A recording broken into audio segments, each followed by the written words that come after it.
নমস্কার, আমি অঞ্জন। কলকাতা টিভি ডিজিটালে স্বাগত। আজকে পশ্চিমবঙ্গ দিবস, কার্যত প্রতিবাদ দিবসে বিজেপির কাছে মুখোমুখি।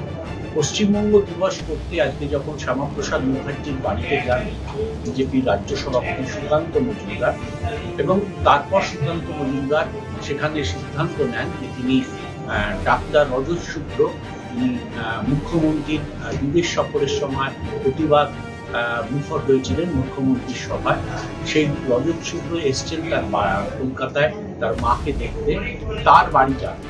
এবং এই বাড়ি যাওয়াকে কেন্দ্র করে কার্যত 1.5 ঘন্টার একটা নাটক প্রস্তুত হতো। পুলিশ তার বাড়িতে ঢুকতে দিল না সুকান্ত মজুমদারকে।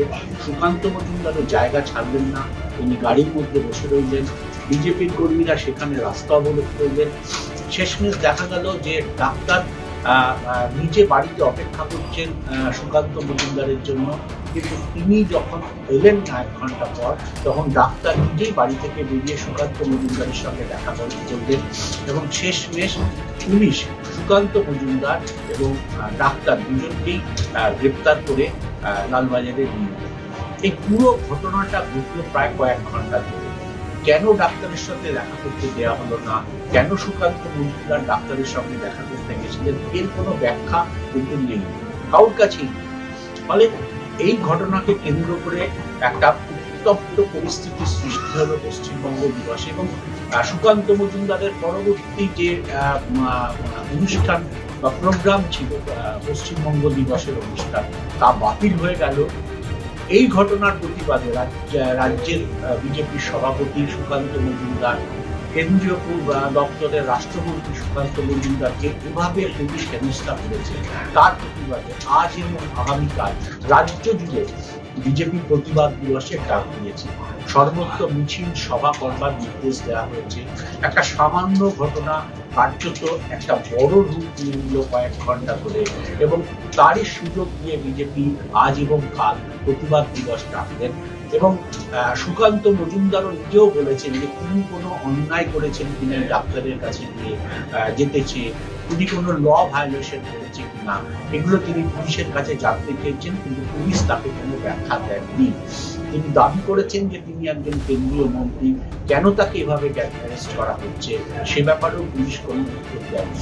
আপাতত এই ঘটনাকে কেন্দ্র করে রাজ্য রাজনীতি উত্তপ্ত হয়ে উঠল।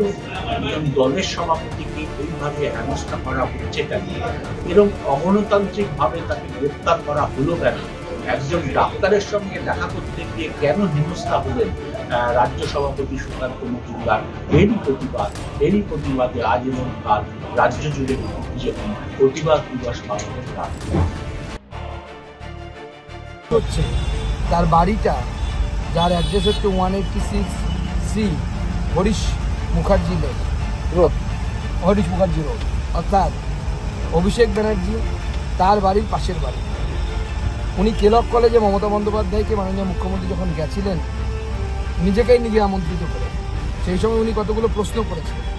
তারপর থেকে ওনাকে এখানে আসার পর থেকে কিছু গুন্ডারূপী ডাক্তার, কিছু বিভিন্ন লোক, মেডিকেল কাউন্সিল এর নাম নিয়ে তাকে নানাভাবে উত্তপ্ত করছিল। আজকে সকালবেলা বাংলার মিডিয়া এই বিষয়টিকে কভারও করে। আমি আমার পার্টির নেতৃত্বে ফোনের মাধ্যমে ওনার সাথে কথা বলি, এবং উনি আমাকে বলেন যে আপনি আমার বাড়িতে আসুন, আমি একসাথে চা খাবো, একসাথে গল্প করবো। আজকে পশ্চিমবঙ্গ দিবস পালন করতে প্রথমে আমাকে বাধা দেওয়া হয়, তারপর নেতাজি সদন থেকে যখন আমরা জোর করে পশ্চিমবঙ্গ দিবস পালন করে তিরঙ্গা যাত্রা করে নেতাজি সদনে এসে আমাদের কার্যক্রম শেষ করি, তারপরে ওনার বাড়ির দিকে আমি রওনা। অদ্ভুত ব্যাপার, সেই বাড়িতে যাওয়ার পথে পুলিশ আমাদেরকে আটকে রাখে, ঘন্টার পর ঘন্টা রাস্তা অবরুদ্ধ থাকে। তারপর রজতবাবু সিদ্ধান্ত নেন, ঠিক আছে আমাকে যেতে দেওয়া হবে না, উনি নিজেই আমার কাছে আসেন। ওনার বাড়িতে বৃদ্ধা মা আছেন যিনি অসুস্থ, তাকে একদম তাকে রেখে উনি হাঁটতে হাঁটতে আমার সাথে দেখা করতে আসেন পূর্ণ সিনেমা হলের মোড়ে। সেইখানে যখন উনি আমাকে বলেন চলুন আমরা হাঁটতে হাঁটতে আমার বাড়িতে যাই, তখন আমাকে অ্যারেস্ট করা হয়। একজন বিদেশ ফেরত ডাক্তারবাবু, যে 30 বছর স্বনামের সাথে বিদেশের মাটিতে চিকিৎসা করেছে, যাকে কোথায় মুখ্যমন্ত্রী বা অভিষেক ব্যানার্জির উচিত আমন্ত্রণ করে তার কাছ থেকে একটু সাজেশন নেওয়া যে পশ্চিমবঙ্গের শিক্ষা ব্যবস্থা, স্বাস্থ্য ব্যবস্থাকে ভালো করার জন্য কী করা উচিত, তা না করে তার পুলিশ আজকে আমাকে এবং রজতবাবুকে দুজনকেই আজকে লালবাজারে তুলে নিয়ে যাচ্ছে। আমি পুলিশকে জিজ্ঞেস করেছিলাম যে আমি কি কোনো অন্যায় করেছি, আইন ব্রেক করেছি, ল ব্রেক করেছি? পুলিশ এখনো পর্যন্ত তার উত্তর দিতে পারে।